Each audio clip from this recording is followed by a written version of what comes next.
ಪರಿಮಳ ಪುಷ್ಪಗಳು ಮಾತು ಮನವನಿನ ಗಾನ ಗುಡಿಯ ತುಂಬರಿಗಮ ಸುಗಮದ ಪಮಗರಿಗಮ ಪದ ಪಮಗಮು ಪಂಚಮ ಕೋಗಿಲೆ ಪಂಚಾಕ್ಷರಿಯು ಪದನಿಸ ಪರಿಮಳ ಪುಷ್ಪ. ಕನಸನ್ನು ಮೆಚ್ಚಿ ಪ್ರೋತ್ಸಾಹಿಸಿದರೆ ಇನ್ನು ಕೆಲವರು ನಮ್ಮ ಮೇಲೆ ಸಂಶಯ ಪಡುತ್ತಾರೆ.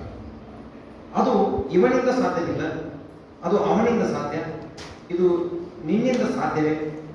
ನಿನ್ನ ಮನೆ ಪರಿಸ್ಥಿತಿ, ಹಣಕಾಸು ವ್ಯವಸ್ಥೆ, ಕೌಟುಂಬಿಕ ಹಿನ್ನೆಲೆ ಅಷ್ಟು ಸರಿಯಾಗಿಲ್ಲ ಎಂದು ನಕಾರಾತ್ಮಕ ಅಂಶಗಳನ್ನು ಪ್ರಸ್ತಾಪಿಸಿ ಸಂಶಯದಿಂದ ನೋಡುತ್ತಾ ಕಾಲಿಡುತ್ತಾರೆ. ಇದರಲ್ಲಿ ತರಗತಿ ನಿರ್ವಹಣೆ ಎಂದರೇನು, what is class room management, ಸಮರ್ಥವಾಗಿ ಬೋಧನೆ ಮಾಡುವ ವಿಧಾನಗಳ ಕುರಿತು ತಿಳಿಸಿಕೊಟ್ಟರು. ಅದರಲ್ಲಿ ಒಂದು ವರ್ಗದ ಆಡಳಿತ ತಂತ್ರಗಳು ಯಾವುವು, ಅದರಲ್ಲಿ ಈ ಬಾಳನು ಬೆಳಕಾಗಿಸು ಹೇ ಶಾರದೆ.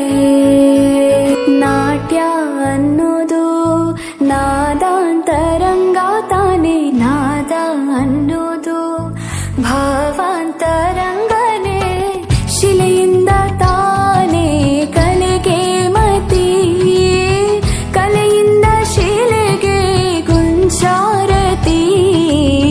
ಪ್ರತಿಯೊಂದರಲ್ಲಿ ಚಟುವಟಿಕೆಗಳನ್ನು ಹಾಕಿಕೊಂಡಿದ್ರು, ಅದಕ್ಕೆ ಅನುಗುಣವಾಗಿಯೇ ನಾವು ವಿದ್ಯಾರ್ಥಿಗಳಿಗೆ ಚಟುವಟಿಕೆಗಳನ್ನ ಕೊಟ್ಟಿದ್ದೇವೆ.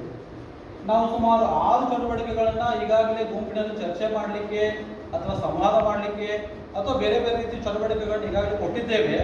ಅದಕ್ಕೆ ಅನುಗುಣವಾಗಿ ವಿದ್ಯಾರ್ಥಿಗಳು ಈಗಾಗಲೇ ಚಟುವಟಿಕೆಗಳಲ್ಲಿ ಪಾಲ್ಗೊಂಡು ಏನು ಪೂರ್ವಜ್ಞಾನವನ್ನು ಪವನಾಣತಿ ಒಲವಿಂದ ತಾನೇ ಸುಖ ಸಮ್ಮತಿ.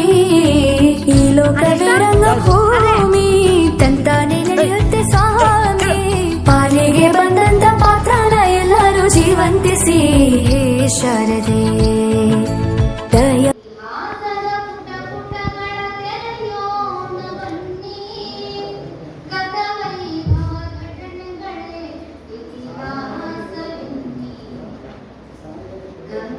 ಗಂಗರಿಂದಾದುದು ಹೆಮ್ಮೆಯ ತಲಕಾಡು, ಹೊಯ್ಸಳರಿಂದಾದುದು ಮನಸ್ಸಿಗೆ ಶಾಂತಿ, ಎಲ್ಲರಿಗೂ ವೈಕುಂಠ ಚಿಂತೆ, ಎಲ್ಲರಿಗೂ ವೈಕುಂಠ ಚಿಂತೆ.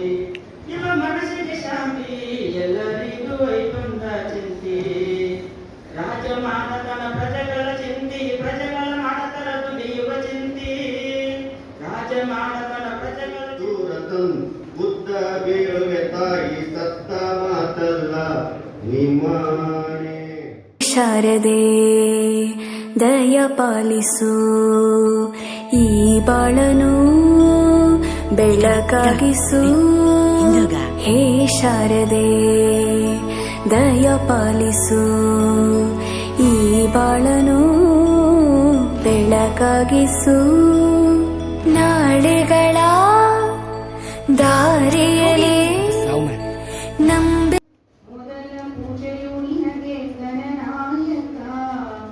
ಪಂಚಫಲ ಕ್ಷೀರಗಳ ಅಭಿಷೇಕ ಮಾಡಿ, ಪಂಚಕಜಾಯಗಳ ನೈವೇದ್ಯ ನೀಡಿ, ಪಂಚಫಲ 10ನೇ ತರಗತಿಯ ವಿದ್ಯಾರ್ಥಿಗಳಿಗಾಗಿ ಮತ್ತು ಕಲಿಕಾ ಒಂದು ಸುಧಾರಣೆಗಾಗಿ, ಜೊತೆಗೆ SSLC ಪರೀಕ್ಷೆ ಫಲಿತಾಂಶಗಳನ್ನು ಒಂದು ಉತ್ತೇಜನ ಮಾಡಲಿಕ್ಕೆ ಈ ಒಂದು ಮರುಸೂಚನಾ ಕಾರ್ಯಕ್ರಮ ನಿಜಕ್ಕೂ ಬಹಳಷ್ಟು ಒಂದು ಉತ್ತಮ ಒಂದು ಕಾರ್ಯಕ್ರಮ ಅನ್ನುವಂಥದ್ದು ನನ್ನ. ನಾಟ್ಯ ಅನ್ನೋದು ನಾದಾಂತರಂಗ ತಾನೆ, ನಾದ ಅನ್ನೋದು ಭಾವ